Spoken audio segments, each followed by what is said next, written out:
Hey, Potato Nation, I'd like to help you out with your drywall. I've seen some drywall. Oh my goodness, and I'm telling you, people do it wrong. Einstein first said if you do something over and over and expect different results, it's called insanity. Well, I say insanity is putting mud on, sanding mud off, putting mud on, sanding mud off, putting mud on, sanding mud off. That's insanity. That's not what you do. Step by step, first things you do, hang your drywall correctly, get your joints tight as can be. That's the first most important thing. The bigger your gaps are, the more mud you're putting in, the more it won't be finished correctly.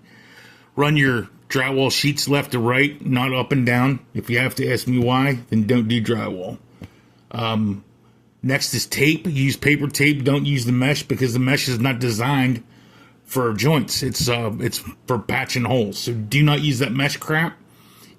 When you hit it with the sander and get a little piece of plastic comes out of it, then you have create a mess. Just use tape. It's so simple.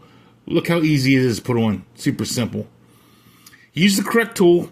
Always use the correct tool is another thing. And if you have OCD, don't bother doing drywall. The biggest problem I've seen people do with drywall is overworking drywall. You just want to put your mud on. You don't have to make it perfect your first time. You won't make it perfect your first time. The more you try to make the mud perfect, the more you get dried pieces in it, the more you get lines in it, the more you rework it. And the more you rework it, the more dingleberries get in it. And it's a insanity process over and over and over and over and over. Put on your mud, let it dry, scrape it off, put on your mud, let it dry, scrape it off, put on your mud, let it dry, scrape it off. And at the very last, if you have to put mud on again, all you do is light touch it with a sandpaper. Do not use sanding orbital grinders, and don't use, I've seen some stupid stuff. In this whole process that I'm showing you, there's no dirt on the floor. I'm putting on drywall. I'm scraping it off with the blade. Yes, there's pieces that get on the floor. It's easy vacuum up. There's no mess. Who wants to breathe drywall dust? Nobody. That's my second or third coat right here. I think it's the second one. I don't know, second or third. But look how thin it's going on. You kind of scrape it on. You scrape coat. Your wall turns out like a piece of glass, and there's no sanding anywhere. This is just years.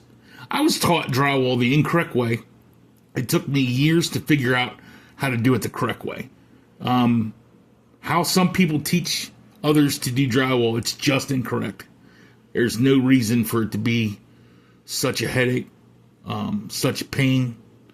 Little dab of Dawn in your mud will cream it, smooth it right up. I don't suggest you do it all the time. I suggest you do it at the end when you're putting on near the final coat. Man, I hope some of these tips in under 4 minutes can help you just not hate drywall so much. Every homeowner should know how to do it. It saves you money. Build more with less is to save you money. You know, light sand is where I'm at now, and I'm still scraping. I've just found out it's less mess. Yeah, man. Build more with less. It turns out fine. It turns out good. That bathroom cost me under $2,000. I don't pay high dollar for anything. Go build something and share it.